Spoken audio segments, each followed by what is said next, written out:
Welcome. This is Bridges Muji Bakoto.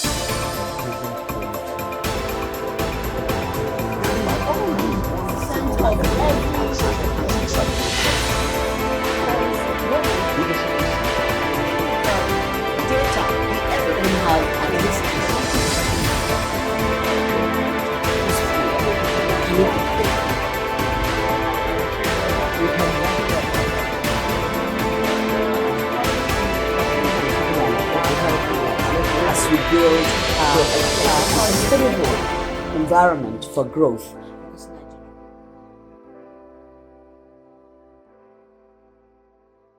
It's the beginning of 16 days of activism against gender-based violence, and that's our focus.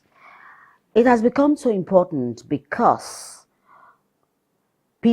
experts have said that it is the most urgent human rights challenges of our time, gender-based violence. Today, we'll shine a light on the stories, the struggles, and the silent battles faced by women, and surprisingly too, men and girls across our communities.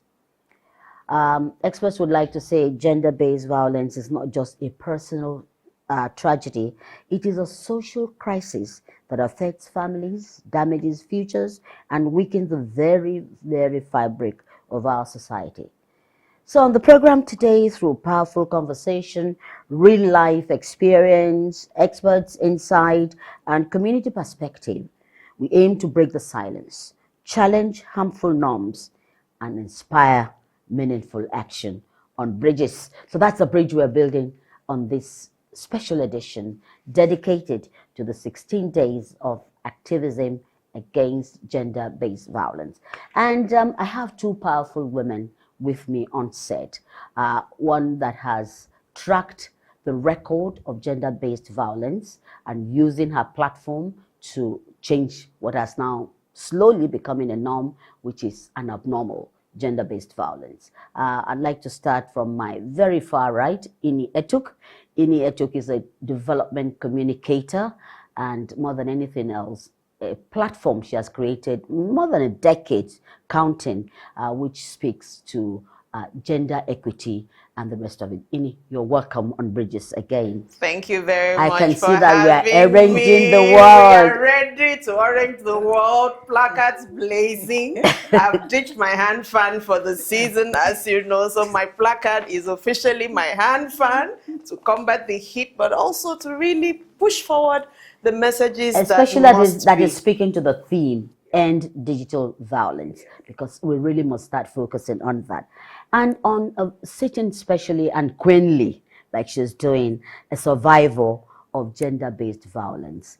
Her story is intriguing. Her story, I read through her book, which she has shared with us on this program. One of the books, actually. I read it through the night. And I had to call Ibadat and say, listen, how did you go through all of this? She's going to share some of the highlights with us. But most importantly, she's going to share the hope and the strength that can come out, even if you are subjected to gender-based violence. So that's should I say, that's our cup of tea today, but we are looking at it with such joy. Ibadat, Lawal, you're welcome. Thank you for having me. I'm excited to be here, and we are going to be doing justice to the discussion. Yes. And I like your now Ini is doing something. No excuse. Okay. No excuses. No excuses. Okay. Right. So let's just get on with it and looking at, let's do a generalization of gender-based violence. What does it mean to you? What have you seen in the field over the years? What have you heard? What have you been able to gather that we can share on building a bridge with zero tolerance? Thank you very much for this very important conversation. We cannot overemphasize it enough over the years. Here's the thing. The reason we keep coming back is that our institutions do not fully regard gender-based violence for what it is, a crime. GBV is a crime like any other crime, and until it is officially situated within our criminal and legal justice system, legal and criminal justice system, so that the right deterrence can be made during the whole adjudication process of violators, we will continue to sing this song. It is so sad. And you know, when for all those of us in civil society organizations, over the years, it would appear that the role of tending to issues around gender-based violence have been outsourced to civil society organizations by our governments, by our institutions. And that is why, so when it has to do with sexual violations, harassment, and so on, oh, why are the civil society people? Bring your placard. And we too, we show up. So the institutions that should address this keep shying back because civil society people are doing what civil society people usually do, talking. And because we are very good at advocacy, it sort of overshadows whether actual work is being done to address the issues over the years. And for us, it's a lesson because now we are rethinking what we advocate for and how we advocate, which is really to put the spotlight where it needs to be, strengthening our institutions so that the right solutions can be addressed. Yes. So, well, some platforms have been created by government, but are we monitoring? We have NAPTIP, we have some laws, you know, people would say some extant laws that addresses gender-based violence, but it's not enough. So we need, So far, most of the laws, and when people think laws, they're thinking of how to hold somebody accountable in terms of somebody commits a crime or is an offender and we arrest that person. But the job actually begins at the level of policy. It also begins at the level of what is happening to our data protection agencies. Who is managing our data infrastructure in Nigeria, and how involved are they in this battle to check gender-based violence? Right. Because guess what? The issue of anonymity is at the heart of managing efficient adjudication processes when there are perpetrators. So if somebody commits a crime, that's not when to start finding out where does he live, what is his actual name, what is his surname, where did he go to school, who knows him, who can speak for or against him. The details about this individual, if he is a Nigerian citizen, ought to have been domiciled somewhere ab initio. And that brings us to the issue of, you know, we're talking digital violence we're going this to get season. to, we'll get back to that. I just want quickly to bring on Ibadat. Ibadat, not Lawal. This book is a must read for everyone who is interested in ending gender-based violence. The chosen path. Chosen path. The chosen path. Sailing storm silently. What has been your experience? What was your experience? The experience was sadly very deep. Very deep in the sense that we're talking about our culture. I was raised up in a very tight-knitted, loving family. And my mom used to say that my dad was our first and last.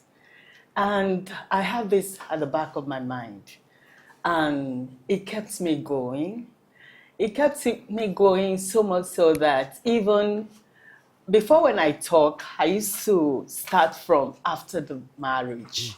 That it began after the marriage, but it didn't. That's why I became so vulnerable to speak out to our children that are in dating scene right now. It actually began a few months before the wedding. Yes. The card were out, the invitation were out. My dad was a lecturer at the time, ASU strike, and he had loaned some money to deposit for cow, for this, but I made the decision for them. I wish I had told them. So it was an experience that coupled the dating, 4 years, the 23 years of marriage, and also 4 years in court, going through divorce. And thinking about it, the most brutal and life-threatening part of it all was even during the time I was trying to leave the relationship when I filed for divorce. It was a time where the bullying escalated. Every victim will tell you, and that's why some victims at that point they try, because when we don't have the institution like you're talking about, we don't have the support system.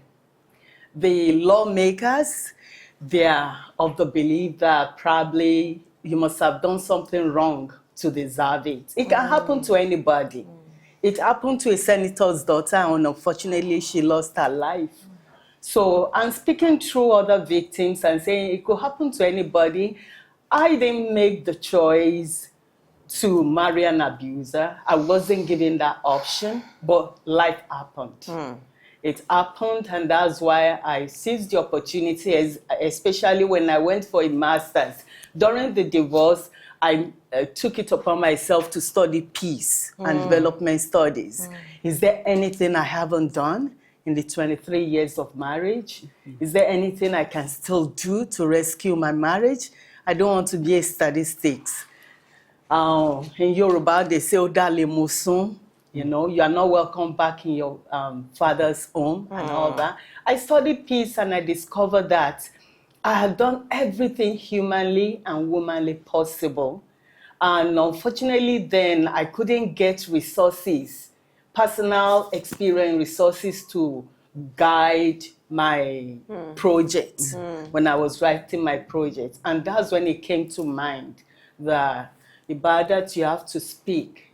You have to write this down. I started writing it 7 years ago, but due to trauma, each time I write, I go back. go You back. take a break. I take a break. I withdraw. I go back to it. But by His grace, I finished the 2 books and launched it October 15th. Well, yes. I told you, I read this book throughout the night. And at the point I was saying, 20 years from a woman's life. Why did it take you so long to build a bridge of escape, so to speak, or some measure of freedom for yourself? You're educated, you had opportunities, but still you stayed on. And why did you have to?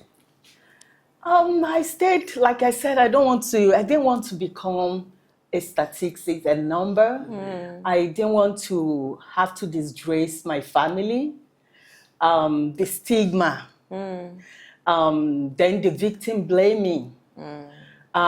You shouldn't have done that, or you shouldn't have taken it into court, or you should have. A pastor, when I started breaking my silence, I approached a pastor. It was I remember this morning, it was the Reverend Father that actually brought my wedding gown for us from the US. So I reached out to him that, "Daddy, this is what I've been going through. I've not opened up for my parents. My dad had passed away, and my mom was highly hypertensive. I don't want my story to kill her. Yeah. Each time she sees me with glasses or anything, I claim I fell down or I hit my head." So I approached the Reverend. The Reverend was like, "I cannot intervene, madam, because I don't want it to seem like you are talking about your husband everywhere outside." So the stigma is there, and it's holding a lot of victims back from living abusive relationship. Thank you, Ibadat, for taking us through the reality of GBV. I'll come back to you, Ini. And, you're holding up so proudly end digital violence, which is the theme for this year's commemoration of the 16 days of activism. What are we doing? Because in the digital world, what are you seeing? What is it that actually dovetails into the zero tolerance to gender-based violence that is instigated by the digital world that we found ourselves? You know, the digital space was meant to be a space of empowerment, especially for women and girls. We grew up at a time where to actually read for your exams, you needed to walk into a library. You could not do your exams if you hadn't read some books in the library. But digital space came, and you can find any sort of On your palm. resource, great resource, all over the world, from any corner of the world, and it was okay. But then the safeguards were overlooked, and then evil creatures, for want of a better word, started taking over that space, to the point where it has become a nightmare for women and vulnerable children. Not even young females, because children too, when you say, oh, bring technology, educationally, technology advanced education, you know, we need iPads, we need computers in our schools, our children need to be up to date with modern day technology.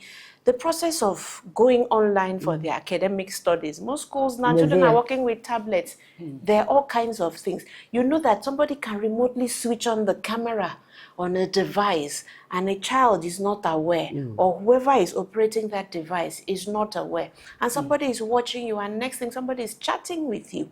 But if you have not been properly oriented around what to yield You to get carried and what away. not to yield to, you get sucked in, and then from there all kinds of dangers can happen to you. That is the digital space that we now find, from cyberbullying to harassment. You know, people don't know that ordinary a wrong, ill-timed negative comment can mar a person for life. It is so damaging. It takes the rest of one's life to be able to overcome it. You know, but that is what children are faced with, and it goes back to what I was talking about, data privacy policies. A lot of our social network platforms and a lot of our technology platforms, they have this what do they call it? Community of practice, terms of conditions and so on, where, you know, you get on those platforms, you accept it. Many people don't read it, or you read it because they're like 29,000 pages long, and you have to accept it. So nobody bothers to read it. But again, anybody can open an account. Anybody can access, you know, can get onto any platform without safeguards. So they don't put those things in place to be sure that the right safeguards. Yes. Safeguards, and in trying to build a bridge for this week, let's start looking at the safeguards. Are parents doing enough? Is the school monitoring enough? Do we have like a coalition where monitors can be used, particularly for certain ages? Yes. Going forward. Ibadat, you want to jump on that? Oh, thank you, ma'am. A lot of schools are not doing enough. We have a case of caring. I will not mention the school. Obviously, everybody knows the school.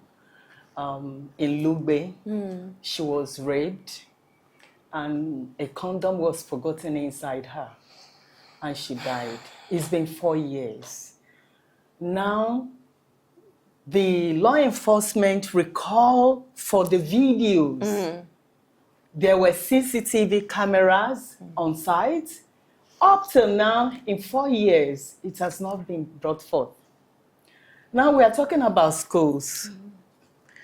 What about parents? A child of probably 5 years old is having a cell phone. Why? Children are having access, like you rightly said, to internet at all hours of the night. When they are operating the computer or their electronics in the daytime, probably the parents you can have a designated area that the children are not able to handle the electronics 24/7. Let there be an age limit. In as much as the electronics, we're talking about assignments and all that, they are good. At the same time, it's a lot of harm happening to our children. There's a lot of bullying going on on the internet.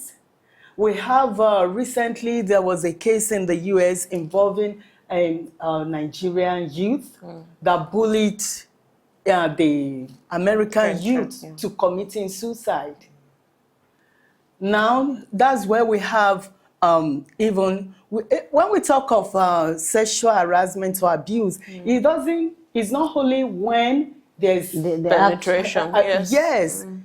Even encouraging and, you know, cajoling to show your nakedness and all that. Children of underage, under 16, under 18, they are going through it. Yes.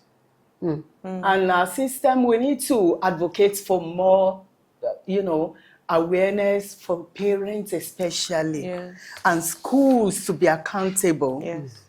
Yes, accountability is a major Major, need. And major. accountability is not about, oh, the parents need to train their children, No. or the school, the teachers are not doing it. No. Everybody has Has an a element on of deck. accountability that they need to fulfill Exactly. to protect themselves, protect younger, vulnerable Yes. children, underage, minors, you know, protect different, even adults. There's a Everyone needs to be saying that protected. it takes a village. Yes, it takes a village. It takes And a that's why village. for us on Bridges, it's an imperative to start off the 16 days of activism against gender-based violence with this frank discussion that these women, you know, our guests today have brought on to us. As we round up this edition, and I'll go back to them again, but start thinking of what you can do. If I always like to use that word. If you see something, say something and save a life, save that trauma, because we'll also go during the 16 days. We'll also examine the health impact of gender-based violence. Talking of mental balance, we're talking of mental health, the health of the woman, the health of the family, and how it impacts negatively. But for us on Bridges, would always like to build a sustainable bridge that will help change the narrative. So in conclusion, my ladies, what are your passing shots?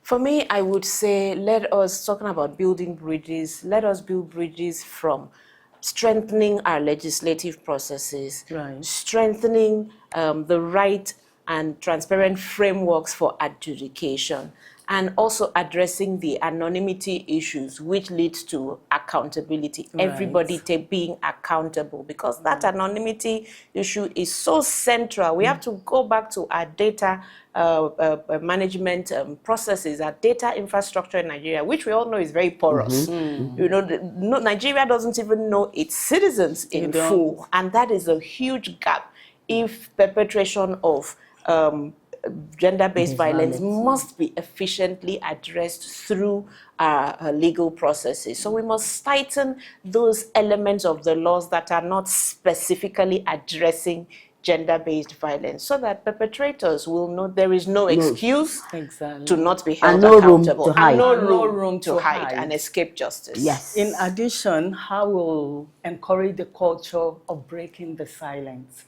for us to talk more on awareness, for us to be each other's support system. We should be out there. When you say something, like you said, ma'am, say something. A lot of people, okay, there are some people that are really going through. You can see it. They don't have to tell you. At the end of the day, you hear something like, oh, we didn't know she's going through that. You know, you saw something, but you didn't say anything. So I want to plead, I want to encourage everybody watching the show to please be each other's support system. It's a very strong thing when you have someone that sees something and they say something, lives will be saved. Can you share your support system with us, just finally, before we go? What kind of support system did you get? The support system I had was a very shaky one. And a lot of people that came to, you know, wanting to be with me through the storm were enforcing their own idea of what support means. They are of the idea that I should not force. Some of them were of the idea that I should not file for divorce. I should rather fornicate. Some were of the idea that I should probably have injured him. And when you don't listen to all this advice, at the end of the day, they drop one by one. Yes. The people I started with in the storm did not see me through. But you are there at the coast and birthed. Amen. Can I just add, because we are ending on the note of ending digital violence, can we call on members of the public to resist amplifying viral trends, especially when the further oppress survivors. Very important. I Not think everything yes, is yes. for trending. And we on Bridges we have actually tried to articulate that you know we have dehumanized the things that we should actually hold up arms against. Now I'm not talking about guns now. I'm talking about your no to it. If you get something that speaks to gender violence on your digital device, please delete. Yes. Don't forward. Make just for today and going forward that I'm going to be a soldier of ensuring that the digital space does not remain the vehicle to further expand or perpetuate the injustice, the criminals, and all of the perpetrators that are the ones that are making gender-based violence a norm in our society. Absolutely. And of course, it calls on every one of us, the traditional institution, the religious institution, the home institution, which is the foundation, and of course, that friend of yours that you know there's something different about him or her. Because I hear now that some men too are subjected to gender-based violence. Oh, yes. Indeed. Let's together build a society of peace, because it is only in peace that we can accelerate development. We thank you so very much, Ini and Ibadat, for sharing with us. We'll call you back again because this conversation continues. We started oranging. You can also, be part of this. Orange the world. Orange the world. End gender-based violence. Let's end gender-based and end violence. it Thanks now. for watching. Bridges of the Back, same time next week.